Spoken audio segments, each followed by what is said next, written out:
From TLDR News, this is your daily briefing for Friday the 16th of September 2022.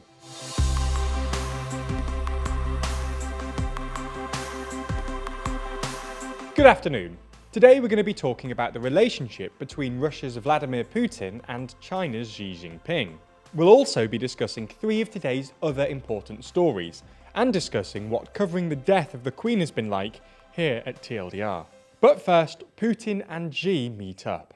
Yesterday, Vladimir Putin and Xi Jinping met in person for the first time since the Russian invasion of Ukraine, with the meeting being illuminating for commentators worldwide.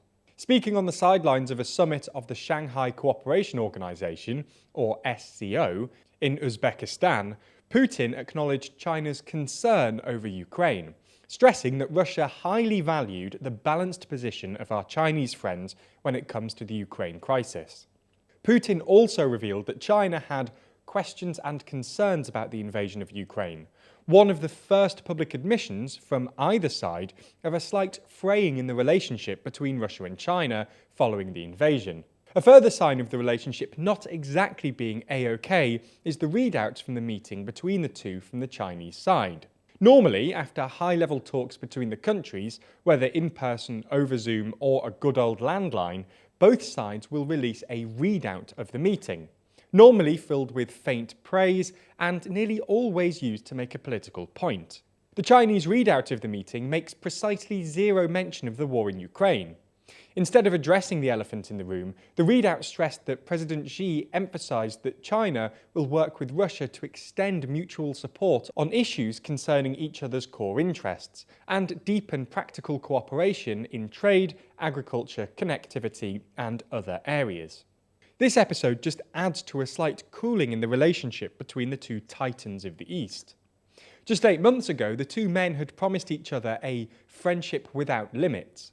And whilst China has continued to buy Russian oil and continued to sell the goods Russia needs, that friendship without limits has very quickly developed some limits. China has consistently refused to do anything that would directly support Russia's war in Ukraine, and delayed the supply of aircraft parts to Russia despite desperate pleas from Russia, for the simple reason that China fears being hit with punitive secondary sanctions.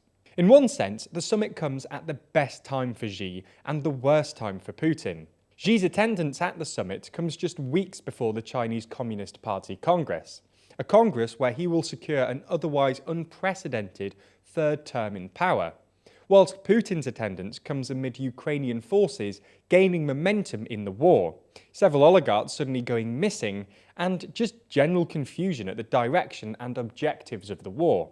All that aside, at least on paper, the two remain friends. The question is, for how much longer? Okay, so that's the biggest story of the day, but there's a lot more going on around the world. So here's a rundown of three other stories. It was reported early this morning that 2 police officers were stabbed in Leicester Square at around 6 a.m.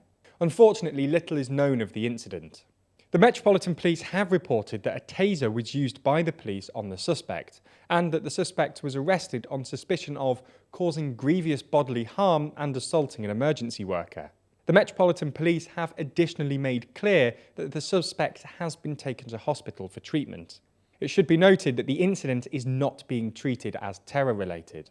The London Mayor Sadiq Khan has called the attack utterly appalling and disgraceful, adding that these brave officers were doing their duty and assisting the public at this momentous time for our country. He went further, saying that attacks against the police will not be tolerated and any perpetrators will be caught and prosecuted. There's more on the way, but be sure to subscribe and ring the bell to make the daily briefing part of your daily routine. Or just search for us on your podcast app to listen along. In the second story today, we move to the US. In highly dramatic news a few weeks ago, we saw Trump's Mar-a-Lago resort get raided by the FBI.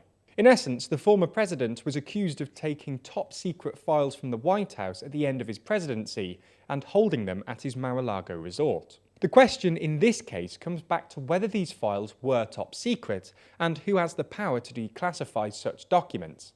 The Trump team had requested that a special master be appointed in the case. This is a third-party lawyer who can review the files. It's today been announced that a special master has been appointed, Judge Raymond Dearie. Dearie was proposed by the Trump team, but was not objected to by the Justice Department. Dearie clearly has a big task ahead of him, but it seems that commentators appear confident that he's up to the task. In the third story today, we talk about some tech news. In the early hours of the morning, Uber, the ride-hailing company, confirmed that it was responding to a cybersecurity incident. The confirmation came after the New York Times reported that the company's internal network had been breached, forcing the company to take several internal systems offline. According to the New York Times, the purported hacker, who is reportedly just 18 years old, managed to persuade an Uber worker to hand over a master password, allowing the hacker access to a whole host of Uber systems. Said hacker provided the New York Times with screenshots of emails, cloud storage, and code repositories in what security engineers have termed a total compromise of Uber's systems. Alan Woodward, a professor of cybersecurity, said the screenshots showed significant network penetration with high-level privileges, and that the compromise could require a major rebuild of Uber's systems. That's all we have time for on YouTube today, but if you want to see our discussion of what covering the death of the Queen has been like here at TLDR, then watch the extended ad-free edition of the Daily Briefing over on Nebula. Nebula subscribers not only get everything you've already watched ad-free, but also an extended edition of the show every single day, available to watch on Nebula or stream on your podcast app of choice. So if you want to support the channel and get a more extensive daily briefing every day, you'll want to sign up. And there's good news. Our friends at CuriosityStream, the streaming service which offers some of the best documentaries, is offering a deal whereby you can get both platforms, CuriosityStream and Nebula, for less than $15 a year. That's all the best documentaries you could want on CuriosityStream, and then more TLDR on Nebula, including the extended briefing, other full exclusive TLDR videos, and it's always ad-free. Click the link below to get both services for less than $15 a year and support the channel.